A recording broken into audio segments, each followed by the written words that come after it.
Chelsea from the Zulupi Wiley Public Library, and welcome to today's Book Talk Graphic Novels edition, where I recommend some amazing graphic novels from various different genres. Graphic novels are such a great way to get into reading, especially if you're not much of a reader or if you just appreciate a book with pictures in it. Today we'll be going over Almost American Girl by Robin Ha, My Last Summer with Cass by Mark Crilley, and The Girl from the Sea by Molly Ostrichov.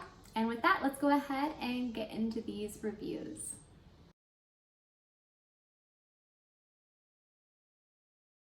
The first book we have is Almost American Girl by Robin Ha. This one was recently published in 2020, and it is a quite unique memoir of our author/illustrator Robin. The book is a look into Robin's teenage years when she lived in Seoul, Korea. She was a teen enjoying her high school experience when suddenly her life was uprooted and her mom moved them to Alabama to marry a guy that Robin hadn't even met yet. Robin is absolutely devastated at the loss of her friends, her home, her comics, and the life that she had in Korea. Robin finds that adjusting to a new school is not as easy. She doesn't know any English, which makes having friends quite hard, and she experiences bullying, racism, family drama, and more. Things slowly adjust to a new normal as Robin starts taking art classes and she finds her love of drawing. Robin's memoir is deeply moving as it touches on her experiences as an immigrant, finding her passion, and the importance of family. I think readers will definitely enjoy this read, and if you love art and or want to pursue a career in illustrating, this would be an inspirational book as well. It's not too long either, 228 pages. The illustrations are gorgeous and are a nod to Robin's love of her comics that she grew up with.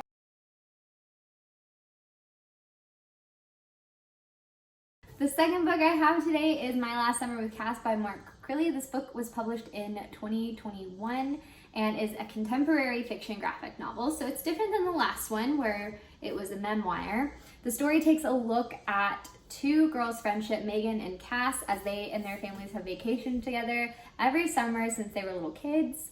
Their bond over art has created a connection between the two of them, but when one summer Cass's parents get a divorce, it looks like the summer vacations will look a lot different as Cass is moving to New York.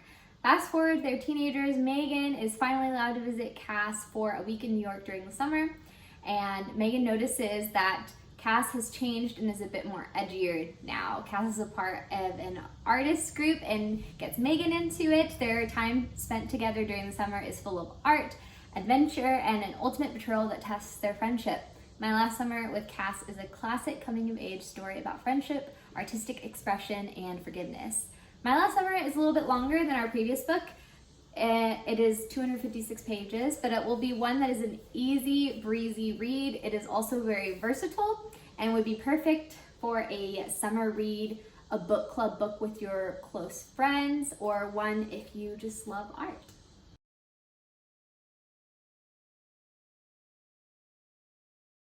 The third and final book I will be talking about today is The Girl from the Sea by Molly Ostrichov. This is a fantasy graphic novel that takes place on a tiny island in Canada and takes a look at teenage girl Morgan.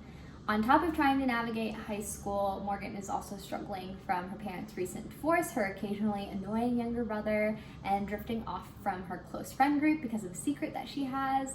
Morgan's secret is that she likes girls.